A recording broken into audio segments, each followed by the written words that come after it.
A student who had an accidental overdose at a party shares their story and their message that could save your life. The DEA warns of fentanyl disguised as multicolored candy in an attempt to target young people.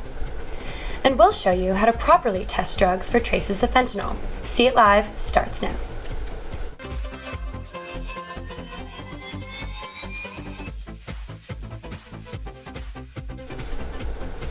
Fentanyl overdoses are on the rise across the country and here in Los Angeles. It's now one of the biggest health concerns and safety concerns facing USC students. Hi, I'm Avery Goodman. And I'm Bella Durgan-Johnson. One student who wishes to remain anonymous is sharing their story about how Narcan saved their life. It was like right at the beginning of this party. I was with a friend. We wanted to do some coke and we did it. I want to say within the course of like 5 minutes, I already knew that something was off. And then my other friend noticed that I was kind of sitting there a little out of place. He said, "Hey, are you okay?" And I said, "No, not really." And then I guess after that, I just passed out. We ended up getting administered Narcan. And the next thing I knew, I woke up in an ambulance. And I was at the ER for about 5 hours, but my memory from that is extremely hazy. And, thank God that I was around people that knew what they were doing, actually care about me, and were able to have access to Narcan. I think it's essential that everyone has access to test strips of Narcan. It's a matter of life or death. Fraternities and sororities are working with other organizations to promote substance education and make harm reduction tools like fentanyl test strips and Narcan accessible within Greek life. The risk chair of Tri Delta says it's a serious threat facing the USC community.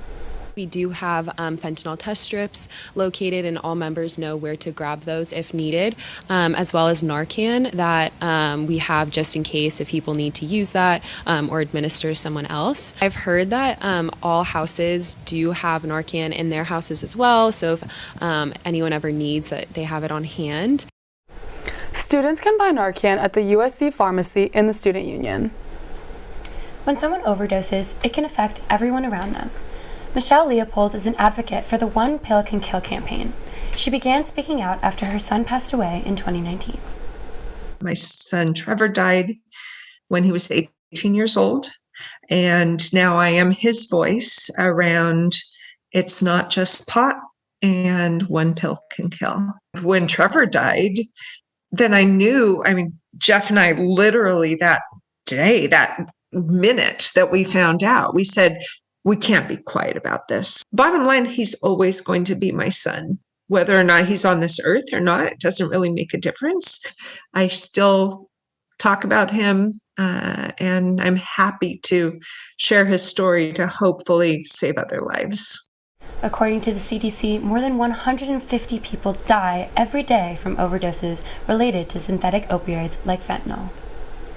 Our reporter Eric Ye is live outside CVS Pharmacy, one of the few places you can get fentanyl test strips. Eric? Thanks, Avery.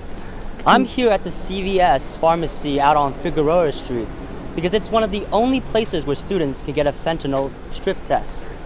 Now, earlier today, I went around campus to the pharmacy at the Student Union, the one near Ingerman, and the bookstore, and none of them carried the test. In fact, there seemed to be some miscommunication about who provided them. Both a staff member at the bookstore and the pharmacy seemed to recall the bookstore selling these tests last year. Now, obviously, that's not the case anymore. However, a representative at Ingerman said students can fill out a form online and within a few days receive a package that contains the fentanyl test strip. Now, in the event that students are able to acquire one, we want to make sure you know how to use them properly. First, check to make sure the test is unopened and not expired. Next, you'll need a cup of water and whatever drug you are testing to be in powder form. From there, mix the powder in the water. Hold the strip by the solid blue end and dip the other side into the water. There will be a line telling you how deep to put the strip in. Hold the strip in the water for about 10 seconds. Afterwards, pull it out and wait a minute for the result. Unlike COVID tests, one line is positive and 2 lines are negative. Now, obviously you saw in the video, we used salt as our powder and the result was negative. It's important to do these tests correctly to avoid false negatives.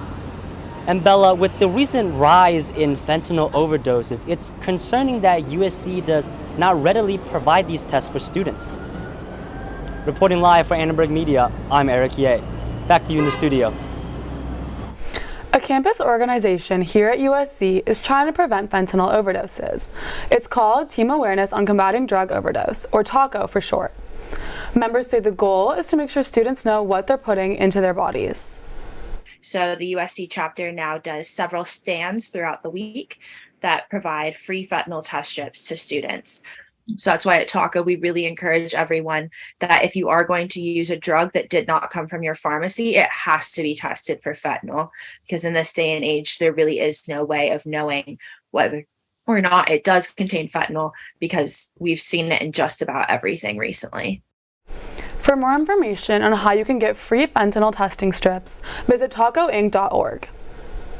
Narcan nasal spray is a prescribed medication used to treat opioid overdoses. The medication should be administered immediately after showing symptoms.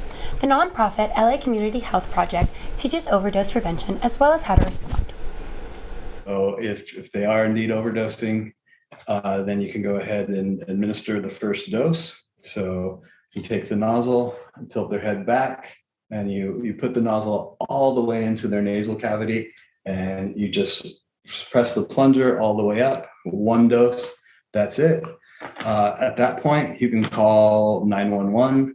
Rescue breathing alone can save someone's life. And rescue breathing is just tilting the head back, pinching the nostrils, and breathing into someone's mouth for them. And you do one breath every 5 seconds. So if the person is still not back yet, then you open up the other dose of naloxone, and you want to do the other nostril at that point.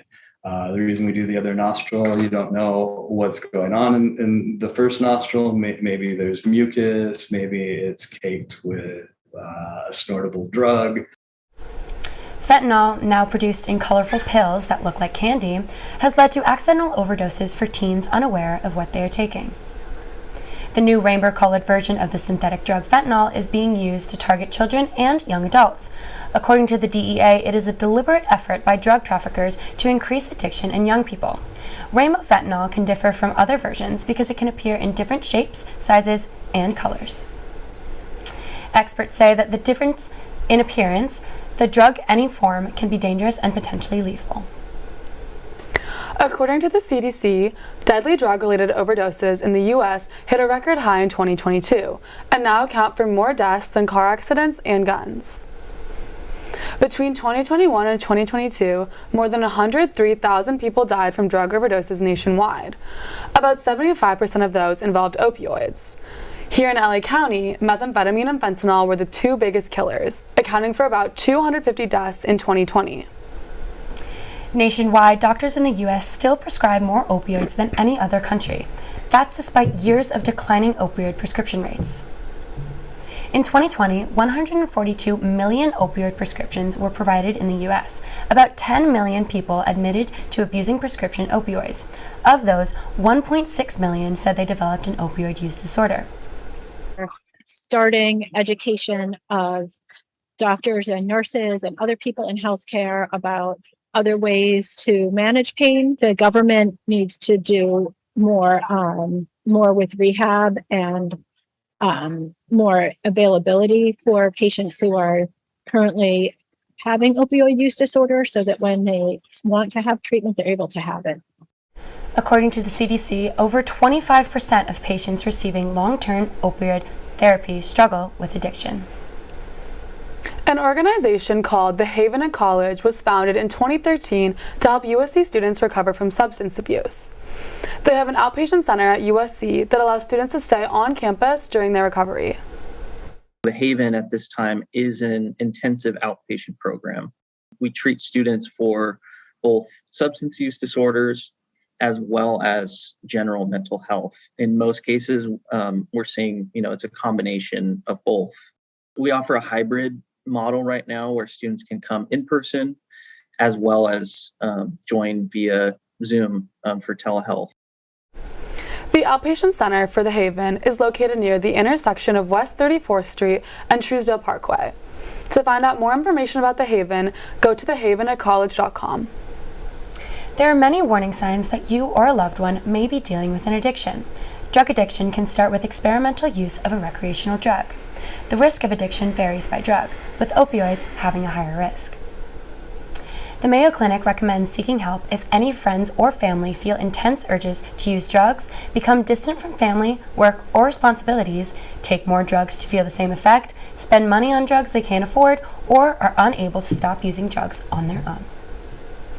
Treating addiction can be difficult for people uncomfortable sharing their condition with a doctor.